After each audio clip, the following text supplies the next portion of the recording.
And, the great thing about our radio station is that we bring you the best in public radio, and then we bring you locally produced programs. And we met a person last year, Erin Shearer, and she approached us to say, hey, I'd like to do a segment for you periodically called Eating Upstate, where she visits local restaurants and local food-related businesses and gives a profile of them. And we said, sure. And she's been contributing to us, and she has a new segment. It's about the Sunshine Colony in Livingston Manor. Here's Erin Shearer with Eating Upstate on Radio Chatskill. In the past decade, Livingston Manor has enjoyed a downtown renaissance. Once vacant and boarded-up buildings have given way to vibrant and thriving businesses fueled by the energy of young entrepreneurs. National publications like Condé Nast Traveler have even taken notice. Back in February, I profiled the Walk-In and the Neon Croissant, owned by Lily Price and Aaron Ellis, and both are located in downtown Livingston Manor. Today, I take a look at Upstream Wine and Spirits and Sunshine Colony, both owned by Meg McNeill, who also serves as the vice president of the Livingston Manor Chamber of Commerce. Both Upstream and Sunshine Colony focus on estate wines, meaning wines produced by farms as opposed to wines produced by big corporations like Constellation Brands, and very specifically, wines produced with sustainable farming and winemaking methods. Here's Meg talking about what's sometimes referred to as natural wine. Natural wine's kind of a non-specific term. There's no laws around it, like something certified organic. There's certain rules. Natural wine is kind of like a buzz phrase that gets thrown around a little bit, but it basically boils down to wines that are pretty unadulterated, no additives. And hopefully for me, that really translates to the farming as well. People are farming sustainably. I'm really interested in regenerative sort of styles of farming. I think we've cared a lot, or some of us in the last 20 years, about eating organically. And then you're drinking wines that are just full of chemicals. So I think that thinking about what you eat can also translate to what you drink. Meg McNeill moved to New York City after graduating from the Savannah College of Art and Design in 2007. Having studied art history and theater, she hoped to break into the latter, but soon got consumed by restaurant life. 2 years later, she moved to the neighborhood of Greenpoint, Brooklyn, and took a job at Dandelion Wine, a wine store specializing in natural wines.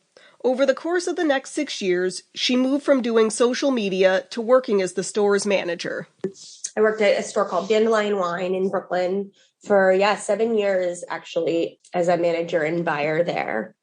And that was sort of where I got more interested in retail. I appreciated the hours and the sort of different lifestyle it afforded to restaurant life. So, and it was a really fun store to work in, where we hosted a lot of parties. So it had some of the appeal of what I liked about working in restaurants and bars, getting to introduce people to new wines and drink with people and have it be sort of a festive environment without it being quite as crazy of hours as when you work in a restaurant or a bar. In 2011, she met the man who is now her husband, and she began visiting the Catskills during the summer. At first, they spent a lot of time near Margaretville in Delaware County, but began gravitating towards Sullivan County due to its proximity to New York City.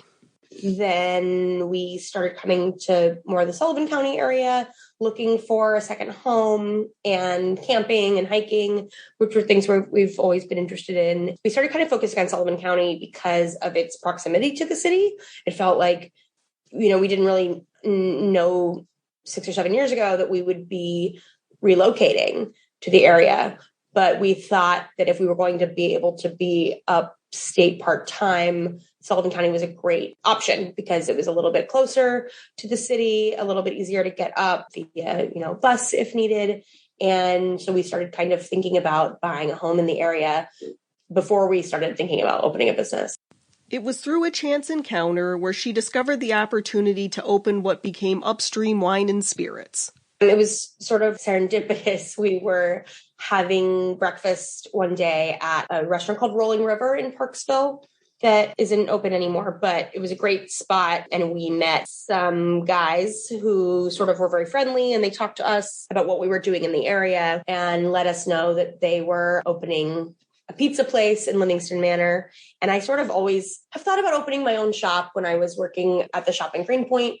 And it was sort of just a little bit of a pipe dream almost. It felt like, where every time I would travel somewhere, I would wonder like if there was a good wine shop or if it was a good place for me to open a shop. And I asked these guys if they thought Livingston Manor was a good place for a wine store, kind of. And they let me know that they knew of an empty retail space and a landlord who actually had hoped something like a wine store or something would open in her building. And they were kind of like recruiting, basically. They were opening Chatskill in a few months, or I guess it was in like 6 months or something. And they just sort of like talked me into it. They were kind of like, it was this sort of weird thing over breakfast or over brunch where they were like, the rent is this much. There's an apartment upstairs. You could probably just be open weekends. And it was a pretty sweet deal. And by the end of brunch, I was in email contact with my landlord, Anna, and she joined in trying to recruit kind of, and gave me a few months to sort of figure it out.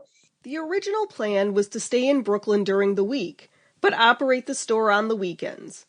But as they planned the store, they realized they wanted to be a part of the greater Livingston Manor community. The shop I ran in Brooklyn was almost doubled as like a place for people to meet up, almost like a community gathering space. And I really loved that. And I didn't know as many people when I moved here, but people were pretty curious about when something new is opening. And I found pretty quick a really warm, welcoming, excited community as we were just building out the store. So we made the decision before we even opened that I would be here full time and be open full time. I didn't really want to be a store that wasn't of service to the community at all, that was like really only for tourists or something. Upstream Wine and Spirits opened in 2017 and became successful very quickly. For the first year, Meg's husband would commute back and forth from New York, but he would eventually take a job at Bethel Woods. With the success of Upstream, she began to give more and more thought to an idea she had had in the back of her head since her days of living in Greenpoint. It was something I kind of always wanted to do. We were in a position where my husband was sort of ready for a career change as well, so we were able to do it together. We also sort of identified that there was, in Livingston Manor, not really anywhere to get a really great glass of wine. There were, great cocktails and things, but anywhere to just sit and have a glass of wine and a little more casual with outdoor space was kind of more the realization of our dream. Sunshine Colony opened in December of 2019.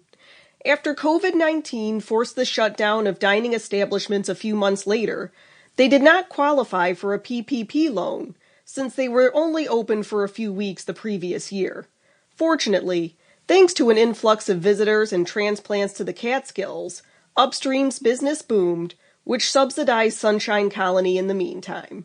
It was heartbreaking, honestly. We were just crushed. It was like we'd worked really hard to build out this space and get it open. And, it's still somewhat seasonal in the area. So, the winter was like we were just warming up for this season that we thought would be, getting busier and there'd be more people around. And then basically just before we hit spring, everything shut down and we had no idea when we would be able to reopen. We didn't qualify for any of the relief, PPP or relief, because we didn't show, we'd only been open 3 weeks of 2019 and you needed to show what your losses were. And we didn't even really know what we were capable of. It was really heartbreaking.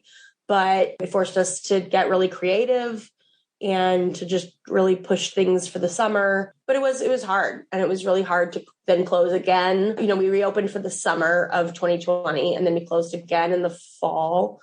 And just opening and closing was sad and difficult financially. And it left, there was always so many unknowns. None of us ever have known when this pandemic would end or when we might get shut down again, or when people would feel comfortable going back indoors and when we would feel like it was safe for our employees and ourselves.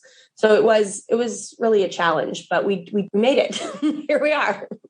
Sunshine Colony's menu is mostly created by La Salomina, who I profiled in the very first Eating Upstate segment last December.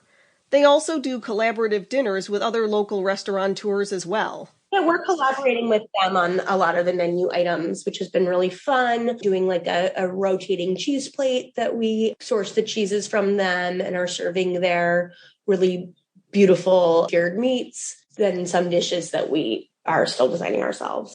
Yeah, primarily tapas, like sort of just good snacks to eat while drinking wine. We have a lot of friends in the industry who are great chefs who maybe come from other restaurants or don't have a restaurant currently, but are interested in cooking for events and things like that. And it started out kind of because people were coming to us and saying, like, could we do this? And then we started seeking people out too, because it was so fun to just do these kind of different kind of one-off nights.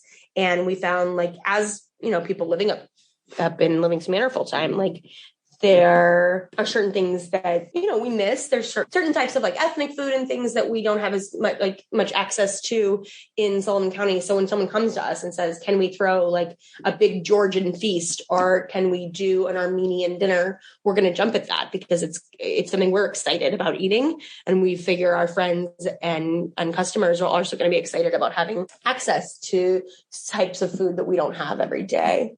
In addition to operating Upstream Wine and Spirits in Sunshine Colony, Meg also served as president of the Livingston Manor Chamber of Commerce for 3 years and currently serves as vice president.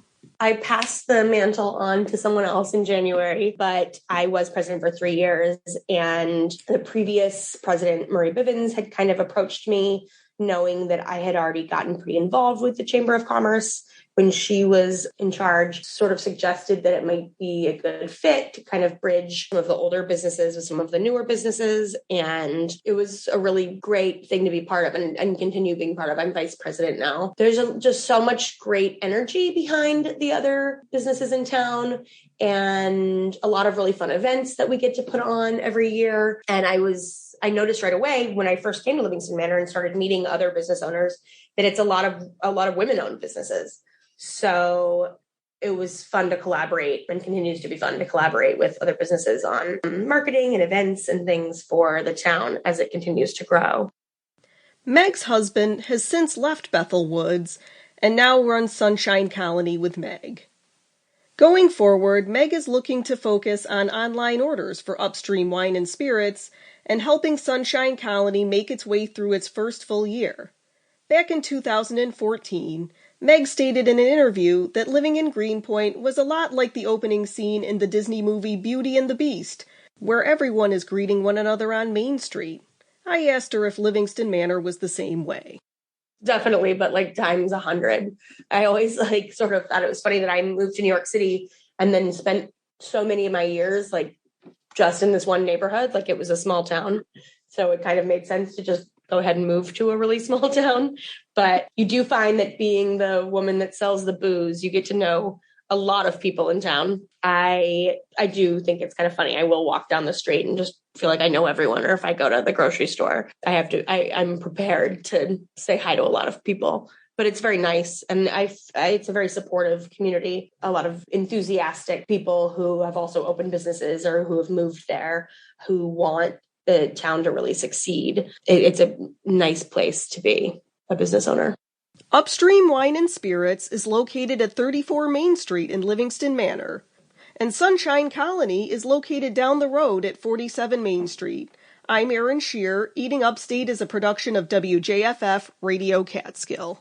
And that's Erin's segment, Eating Upstate. You can catch that on the website, too, if you've missed any of the previous ones, WJFFradio.org.